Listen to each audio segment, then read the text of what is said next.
E eu queria começar falando sobre esse tema aqui, olha só. Vocês sabem que eu sou apaixonado por abelhas, né? Aqui as abelhinhas. Mas hoje eu não vou falar tanto sobre abelhas.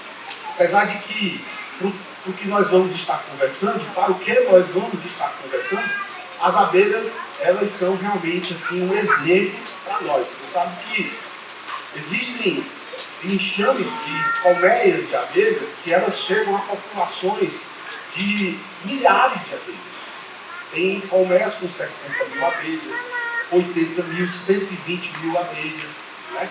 E quanto mais abelhas, maior é a produtividade daquele enxame. Mas, obviamente, que maior também é a forma de organização deles. Então, cada abelha tem sua função. Você sabia que quando a abelha ela passa pelo estágio de ovo, aí se torna larva, né? Tem a polpa, e ela se torna uma abelhinha nova, quando ela nasce, ela já começa a vida dela trabalhando, sabia? Ela já começa limpando o lugar que ela se desenvolveu para que as próximas abelhas possam nascer ali. Você sabia disso? E elas, dependendo da abelha, ela trabalha até o último dia de vida dela. Que normalmente o ciclo de vida dela é de 45 dias. Então, dentro de um enxame, de uma colmeia, cada indivíduo daquele tem suas responsabilidades. Tem as abelhas que fazem a segurança da colmeia. Então, tem a entrada da colmeia e tem as abelhas defensivas, que ficam ali na linha de frente. Né? Tem as abelhas que são responsáveis por captar o néctar nas flores. Tem as abelhas que são as faxineiras. E aí eles dividem as suas responsabilidades. Então isso é o instinto desse bichinho que nos inspira e nos auxilia a trazer esse tema. São muitos fazendo pouco que gera muito. Não é? A palavra de Deus diz que nós somos membros de um corpo.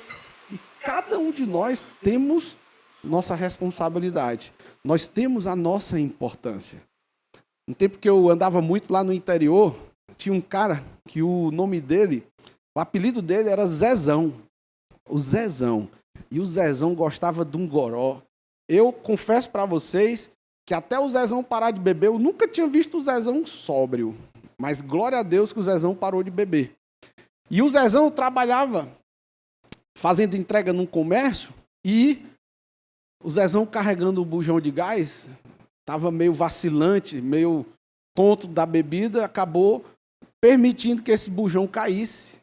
E o bujão de gás caiu de quina em cima do dedão do Zezão. E dali por diante, o Zezão passou a ter que conviver sem um dedão do pé. E ele sentia muita falta. Né? Um dedão do pé faz toda a diferença na vida da gente. Então, de repente, você é um dedão no contexto de igreja. Né? Olha para essa pessoa do teu lado e diz assim, até que você é um dedão bonito, meu irmão. Mas, sabe,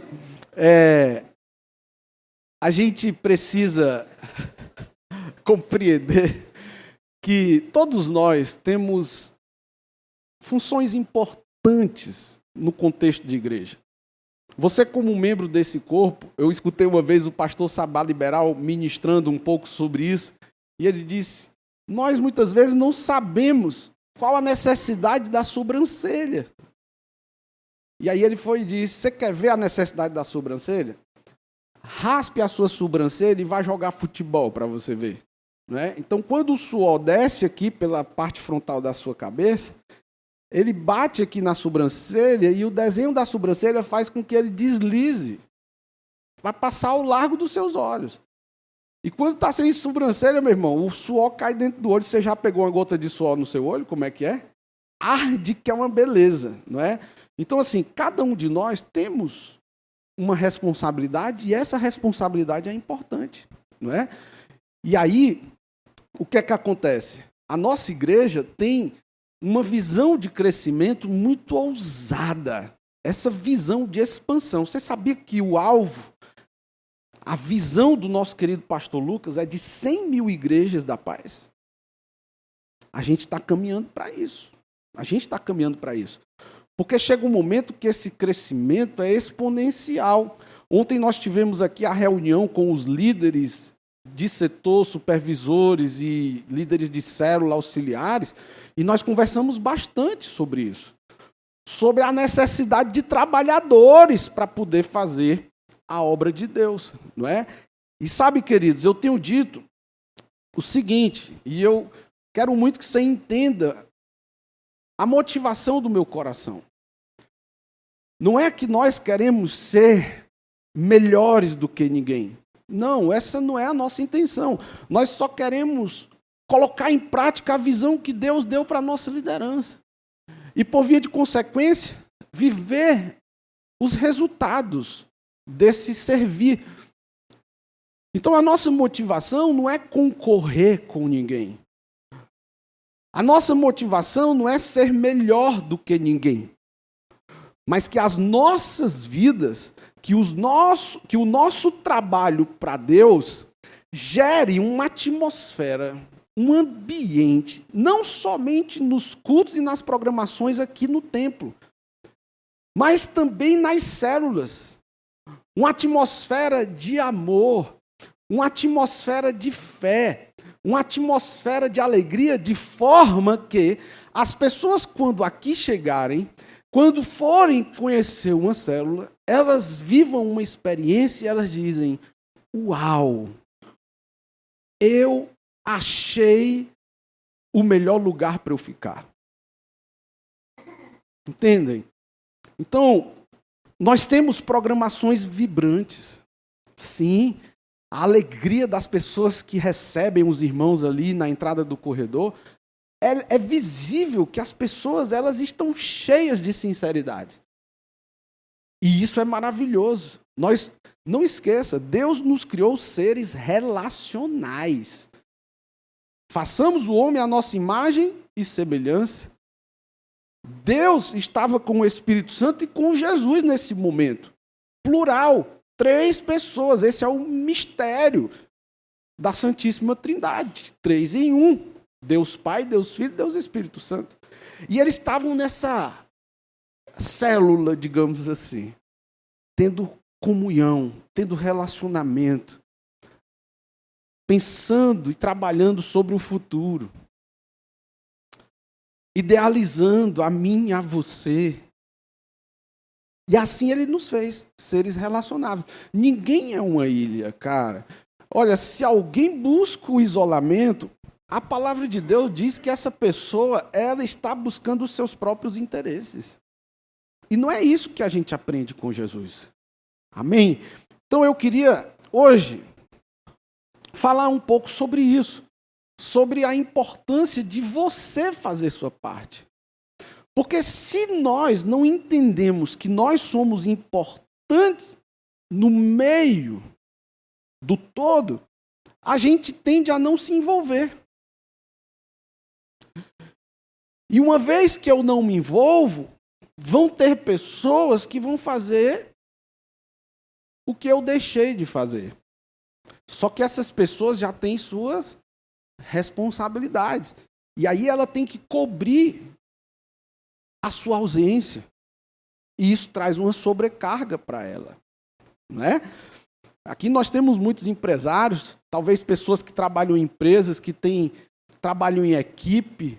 Tem muitos aqui que talvez trabalham nas fábricas aqui em Itapipoca. Talvez você é alguém que supervisiona uma equipe lá na sua dinâmica diária de trabalho. E você sabe, quando um membro da sua equipe desfalca, você sente os efeitos disso. Não é? E aqui não é diferente.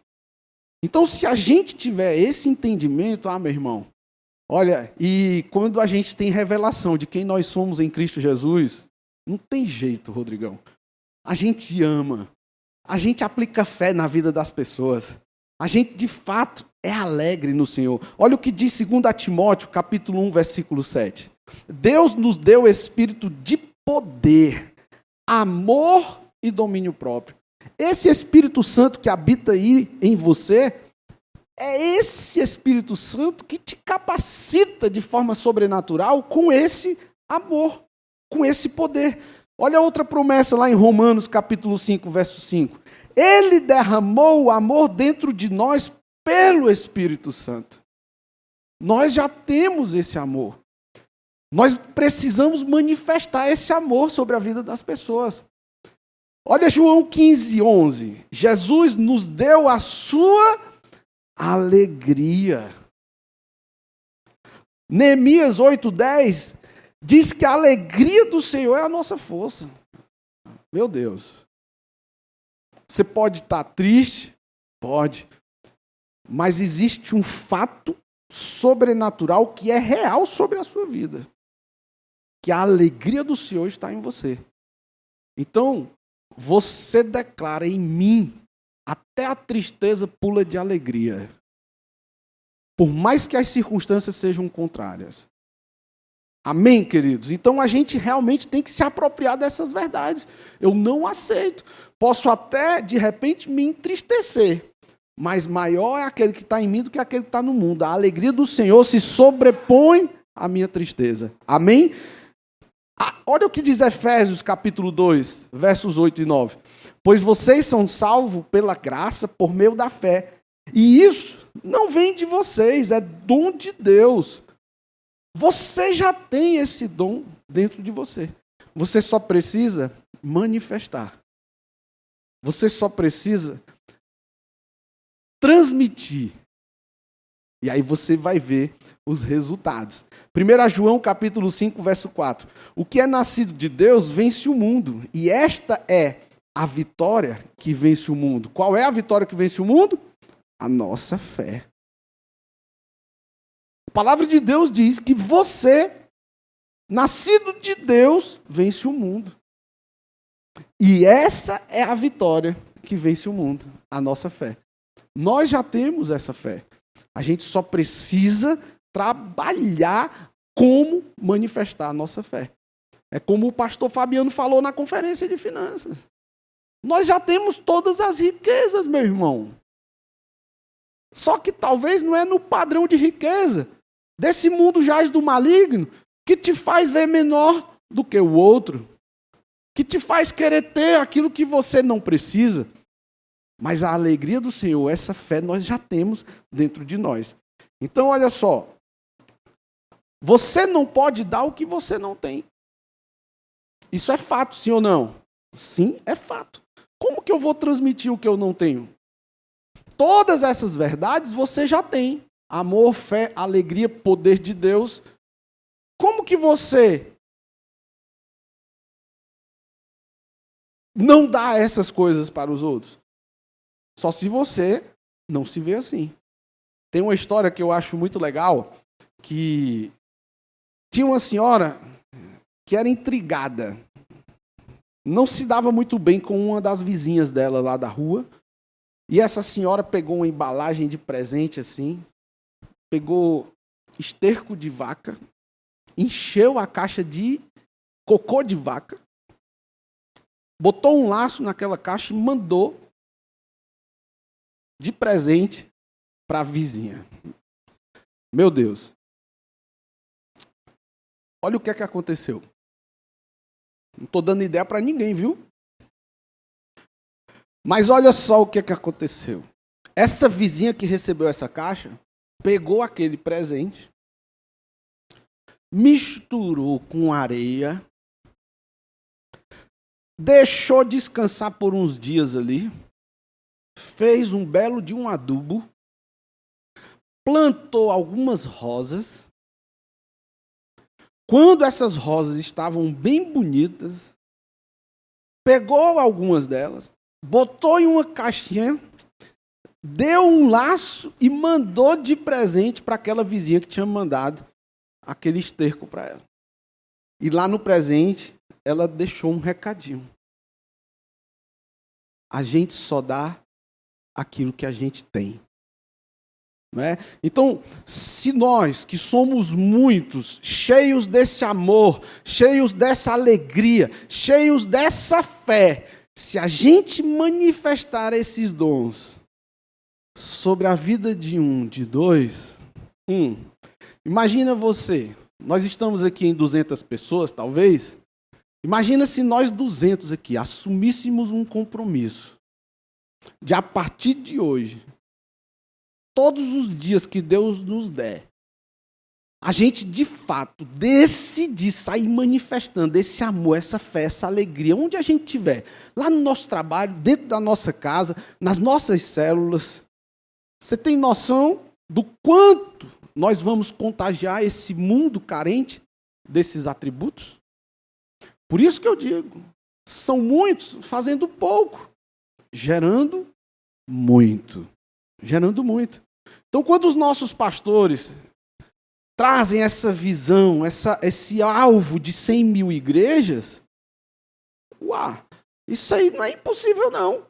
Basta muitos fazerem pouco para gerar esse muito. Imagina se saísse daqui nós 200 e cada um de nós tivéssemos à frente de uma Paz Church como essa de Itapipoca. Você tem noção da grande revolução?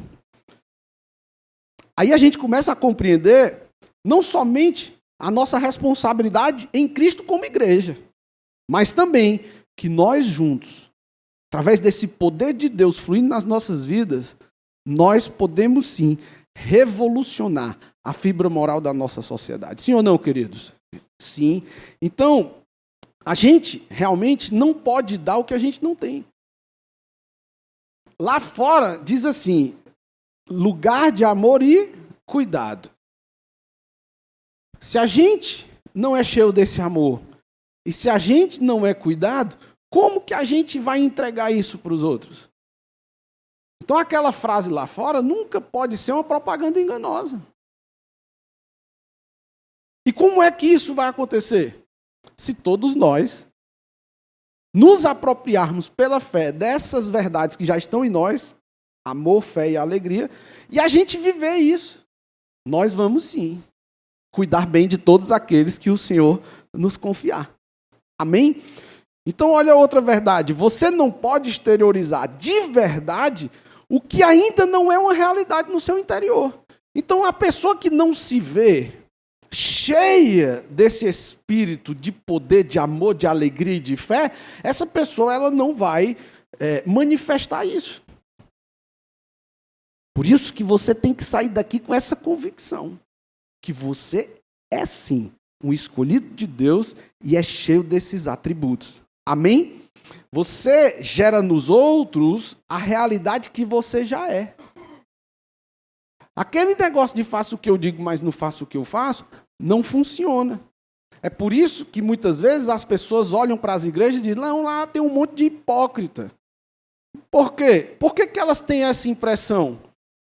Porque tem pessoas dentro das igrejas que ainda não se vê com esses atributos e acaba agindo de forma contrária lá fora. E nós sabemos que quem dá mau testemunho lá fora não é uma boa propaganda para Jesus. Escandaliza. E isso é muito triste. Não é a nossa realidade. Amém? Até porque eu já tive o privilégio de muitas pessoas me procurarem, eu, minha esposa, inclusive alguns de vocês, e pedir perdão para a gente. Porque não conheciam a igreja, tinham um preconceito, e quando se permitiram conhecer, todo aquele preconceito caiu por terra. Por quê?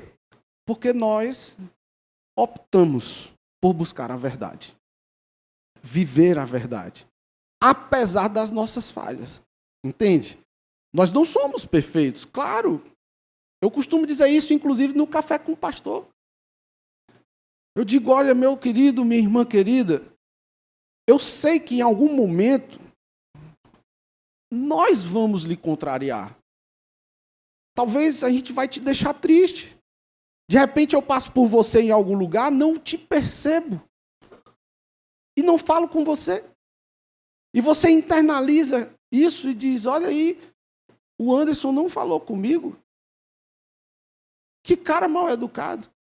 E eu já peço perdão desde já. Agora, por favor, me dê a oportunidade de saber que você está magoado comigo, para eu poder, pelo menos, pedir perdão? Mesmo que você não me perdoe, mas me dê pelo menos a oportunidade de saber que eu errei, para eu poder me corrigir. Mas eu sei que você vai me perdoar. Sabe por quê? Porque você já é cheio de amor, não é? Você já é cheio do perdão divino. Amém? Então, olha só. Eu queria aqui ler algo que vocês já conhecem. Vocês já conhecem. É o conselho de Jetro. Vocês já viram o conselho de Jetro? Sogro de Moisés? Olha só. Êxodo capítulo 18. Quero ser bem breve. No dia seguinte, Moisés sentou-se para resolver problemas que surgiram entre os israelitas. O povo esperou diante dele em pé, desde a manhã até a tarde. Quando o sogro de Moisés viu tudo o que ele tentava fazer pelo povo, perguntou: o que você está fazendo com este povo? Por que você se senta sozinho para julgar e os obriga a ficarem de pé diante de você o dia inteiro? Moisés respondeu: o povo me procura para conhecer as decisões de Deus. Quando surge algum problema, eles me procuram e eu resolvo a questão entre as partes em conflito. Informo o povo sobre os decretos de Deus e transmito suas instruções. O que você está fazendo não é bom, disse o sogro de Moisés. O cara está ali dando a vida dele, se dedicando a cuidar do povo de Deus, sendo um profeta de Deus, sendo boca de Deus, sendo um instrumento de Deus para demonstrar, para cuidar, ajudar a resolver os conflitos. E o cara chega e diz: meu irmão, isso que tu está fazendo, cara, não é bom.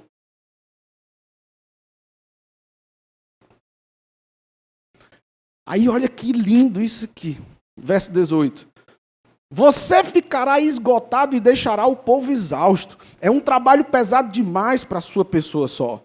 Agora ouça-me e escute meu conselho, e Deus esteja com você. Continue a ser o representante do povo diante de Deus, apresentando-lhe as questões trazidas pelo povo. Ensine a eles os decretos e as instruções de Deus. Mostre aos israelitas como devem viver e o que devem fazer.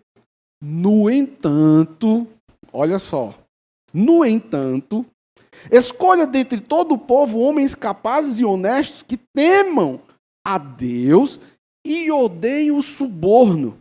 Nomeie-os líderes de grupos de 1.000, 100, 50 e 10 pessoas. Não era o que Moisés estava fazendo que estava errado, pelo contrário. A forma que ele estava fazendo, em algum momento, ia gerar problema. Ele iria ficar exausto, ele não ia dar conta. As pessoas iam ficar chateadas. Poxa, o Wander se comprometeu de me discipular e nunca reúne comigo. O cara nunca tem tempo para conversar comigo. Poxa, o Charlton está aí com a esposa dele, poderia me dar uma atenção, só que o Charlton já está sobrecarregado, cheio de discípulos e pessoas para cuidar, porque ele é um líder top. E isso acontece de forma muito sutil, viu, queridos? Vou lhe dar um exemplo. Você tem 10 pessoas aqui. Aí tem aquele que se destaca, aquele que é realmente assim, um cara que é temente a Deus, um cara que é íntegro, um cara que realmente é inclinado à obra de Deus. Então ele é um cara que está sempre disponível, está sempre disposto, sempre em intimidade com o Espírito Santo. E os outros, de repente, até são bem intencionados, mas não se qualifica, não se capacita. Não... Você acha que vão procurar quem para poder cuidar deles? O que é? Só que dos 10, só tem um assim. Ao invés dessa demanda ser distribuída por 10, fica tudo nas costas de um. E aqui é onde entra um grande segredo. Para que a gente possa garantir um pastoreio eficaz, o líder da célula ele não pode carregar a célula nas costas sozinho. Por isso que nós investimos em pessoas discipulando. O que é o discipulado? É transferir a vida de Deus que está em mim para o meu irmão. E a expectativa é que essa pessoa seja tocada de tal forma que ela se encha a ponto de cuidar de outros. Então, quando muitos fazem pouco, geramos grandes resultados. Não é? Aí olha só, verso 22. Eles deverão estar sempre disponíveis para resolver os problemas cotidianos do povo e só lhe trarão os casos mais difíceis. Deixe que os líderes decidam as questões mais simples por conta própria. Eles dividirão com você o peso da responsabilidade e facilitarão o seu trabalho. Aí é que está. Porque eu, como liderado do Wander, por exemplo, eu tenho que entender que eu estou aqui submisso ao Wander. Eu estou debaixo da missão do Wander. Nós temos uma visão. Eu não posso estar querendo enfeitar o pavão, criando coisas, porque a visão já existe. Então, quando nós criamos uma visão dentro de outra visão, acontece aí o quê? Duas visões. E duas visões é uma divisão. E aí dá problema. Outra. Eu sou alguém que estou debaixo da missão do Wander, mas ao invés de eu ajudar o Wander, na verdade, eu levo muita demanda, porque eu mesmo sou o causador de muitos problemas. Porque eu sou orgulhoso, porque eu não me preparo, porque eu não busco a Deus. Fico sempre esperando que o Wander cuide de mim. E pelo conselho de Jetro, nós precisamos confiar isso a pessoas que realmente cumprem os critérios para isso. Por isso que nós temos os critérios para se tornar um discipulador, os critérios para se tornar um líder de célula, para que a gente possa cumprir um propósito divino com leveza. A obra de Deus nunca pode ser um peso para a gente. Então, quando muitos fazem o que precisa ser feito, nós geramos grandes resultados. Mas para isso você precisa se ver como Deus te vê. Alguém cheio de amor, de fé, de alegria. E não, mas eu não dou conta. Eu ainda tenho muita coisa para resolver. Tudo bem que eu já tenho 10 anos de crente, mas ainda tem coisa, ainda não sou capaz, não dou conta. Misericórdia, meu irmão, está faltando fé. Tu não está se vendo como Deus te vê. Você é um instrumento precioso na mão de Deus. Ai, pastor, eu estou no tempo do meu trabalho. Meu irmão, mentira do cão, macho. Sabe por quê? Porque quando eu vim para Itapipoca, a gente tinha 2 filhas pequenas e um meninozinho, que era o Anderson Filho. Toda a vida eu trabalhei. Minha esposa sempre nos ajudou. Nossos filhos nunca foram impedimento para a gente fazer a obra de Deus. O meu trabalho nunca foi impedimento para eu fazer a obra de Deus. Deixa eu te dizer uma coisa. Se Deus não está na tua agenda, meu irmão, a tua agenda está fora do propósito. Você precisa se ver alguém cheio de fé. Aleluia! Aí olha o verso 23. Se você seguir esse conselho, e se Deus assim lhe ordenar, poderá suportar as pressões. E todo este povo voltará para casa em paz. Uau! Né? Então, ó marido, deixa eu te dizer uma coisa. Não espere só pela sua esposa não, viu? Na verdade, você é o cabeça. Você tem que ser o primeiro a levantar a espiritualidade na sua casa. Você tem que ser o primeiro a se envolver na obra de Deus, porque você é o cabeça. Mulheres, com todo carinho, não espere pelo seu marido, não. Se ele não quer fazer a obra de Deus, faça você, minha irmã. Deus te chamou para ser grande no reino dele. Quando eu vinha para Itapipoca, a minha esposa ficava lá em Fortaleza, cuidando daquele monte de célula que tinha debaixo da nossa cobertura lá. Entrando nas favelas, lá no meio do Barroso. Quem conhece o Barroso sabe, você tinha que entrar lá com o vidro aberto do carro. E a minha mulher estava lá. Era o marido batendo na mulher e ela ia lá. Você tem noção do que é isso, meu irmão? Isso é amor por vidas. Eu vinha para Itapipoca, Rose ficava lá. 60, 80 pessoas debaixo da cobertura da gente lá em Fortaleza. Rapaz, eu admiro demais minha esposa. Pensa numa mulher guerreira. E a gente aqui, perseverando. Rose cuidava do pessoal lá, vinha vez em quando aqui para discipular as mulheres. Está aqui a Ana, é testemunha. nunca usou desculpas para não fazer a obra de Deus. Sabe por quê? Porque ela é uma mulher de fé, que tem revelação do amor de Deus dentro dela. Cara, quem conhece a Rose sabe. É difícil você conviver realmente com a Rose e você não ser contagiado com a alegria de Deus na vida dela. Tem horas que ela dá uma gaitada assim que eu digo, amor, tu é demais. Mas óbvio, tem dias que a gente não está legal. E sabe o que é que acontece? É nessas horas que nós contamos com vocês. Não para ficar dizendo, pastor, não está nem aí para mim. Não, vá saber.